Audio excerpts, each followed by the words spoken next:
हमारे व्यस्त जीवन में ईश्वर की आवाज़।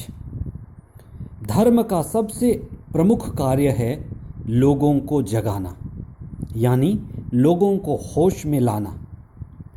धर्मात्माओं, गुरुजनों, संतों और महात्माओं का सबसे प्रमुख कर्तव्य और जिम्मेदारी यही है, और वे लोगों को होश में लाने के लिए लगातार कार्य करते हैं, उन्हें होशपूर्ण जीवन जीना सिखाते हैं। 21वां सामान्य सप्ताह 26 अगस्त 2021 बृहस्पतिवार। पहला पाठ थिस्सलुनीयों के नाम संत पौलुस का पहला पत्र, अध्याय 3 पद संख्याएं 7 से 13 तक, और संत मती का सुसमाचार अध्याय 24 पद संख्याएं 42 से 51 तक।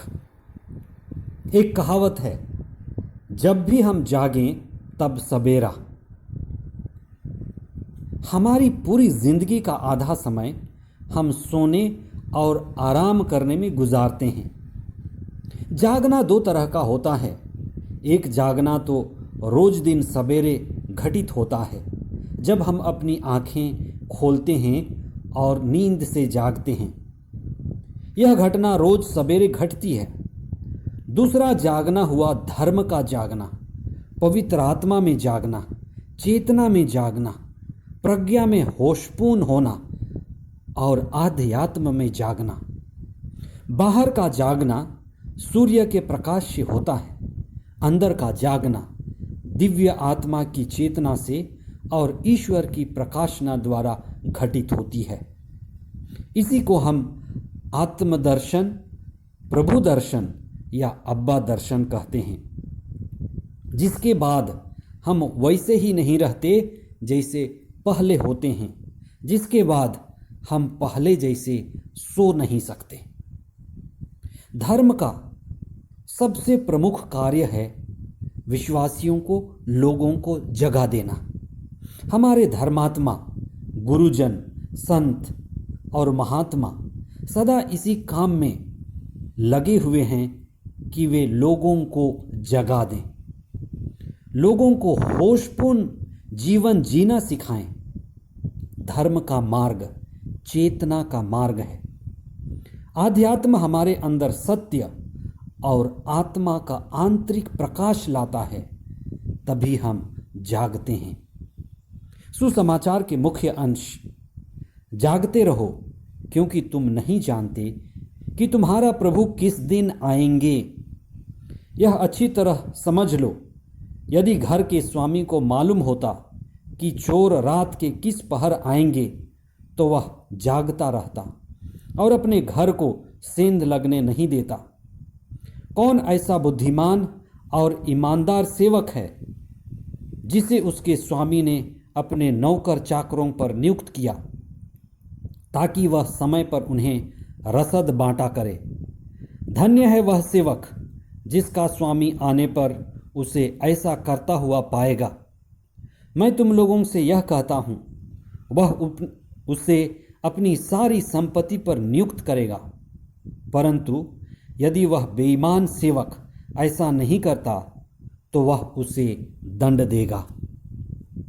संत लूकस ने अपने सुसमाचार के अध्याय 15 पद संख्या 16 और 17 में उड़ाव पुत्र के बारे में लिखा है, जो फलियां सूअर खाते थे उन्हीं से वह अपना पेट भरता था, लेकिन कोई उसे कुछ नहीं देता था।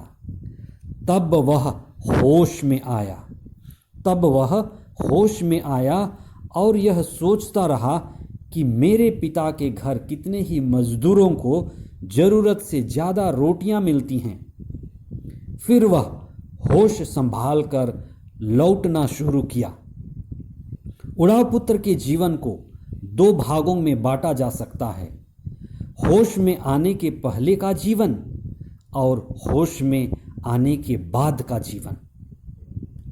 जो भी उड़ाने का काम उड़ाव पुत्र ने किया, वह बेहोशी की हालत में किया। आप देखें, परिवारों में, समुदायों में, समाज में कई ऐसे लोग हैं जो बेहोशी में जी रहे हैं, नशे की अवस्था में हैं। बेहोशी व नशे की दशा बराबर है। बेहोशी की अवस्था में डूबकर सारी गलतियां कर रहे हैं। बेहोशी में कई लोग अपना धन उड़ा रहे हैं, कई लोग परिवार के लिए परेशानियां खड़ा कर रहे हैं और कई लोग खुद को बर्बाद कर रहे हैं। संत मती ने 10 कुंवारियों के दृष्टांत में बताया है कि जिस तरह 5 समझदार कुंवारियां हैं जो चेतनशील हैं, होश में हैं, सजग और जागे हुए हैं और अपनी सारी चीज़ों को बड़ी जिम्मेदारी से कर रहे हैं, इसके विपरीत 5 नासमझ हैं, अचेत हैं, बेहोशी में हैं और वे अपना काम ठीक से नहीं करती, अपनी जिम्मेदारी नहीं निभाती। संत मती ने अध्याय 13 पद संख्या 25 और उसके आगे बीज बोकर सोने वाले का दृष्टांत सुनाया है।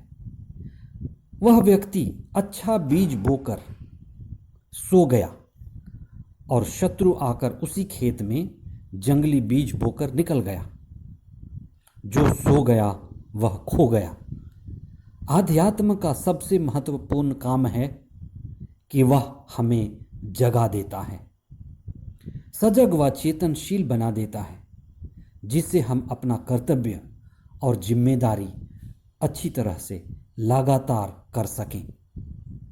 संत पौलुस एक सच्चे धर्मगुरु के रूप में थिस्सलुनीयों की कलीसिया को ईश्वर के बीच में और कलीसिया के बीच में मध्यस्थ और मजबूत कड़ी का काम करते हैं। संत पौलुस एक सच्चे धर्मगुरु थे। सच्चा धर्मगुरु वही जो हमें ईश्वर से मिला दे, हमें ईश्वर की ओर अभिमुख करे। जो भी व्यक्ति आपको सत्य रूपी ईश्वर की ओर ले जाए, वही आपका सच्चा धर्मगुरु है। आइए हम प्रार्थना करें। हे पिता ईश्वर, हमें तेरी कृपा मिले कि हम मसीह में पूरी तरह से जाग जाएं, चेतनशील और होशपूर्ण जीवन बिताएं, अपने जीवन में सहजता, सरलता और संवेदनशीलता बनाए रखें। पवित्र आत्मा हमें प्रार्थना में और दैनिक जीवन में हमें जगा दे। ये प्रार्थना हम करते हैं हमारे प्रभु ख्रिस्त के द्वारा। आमीन।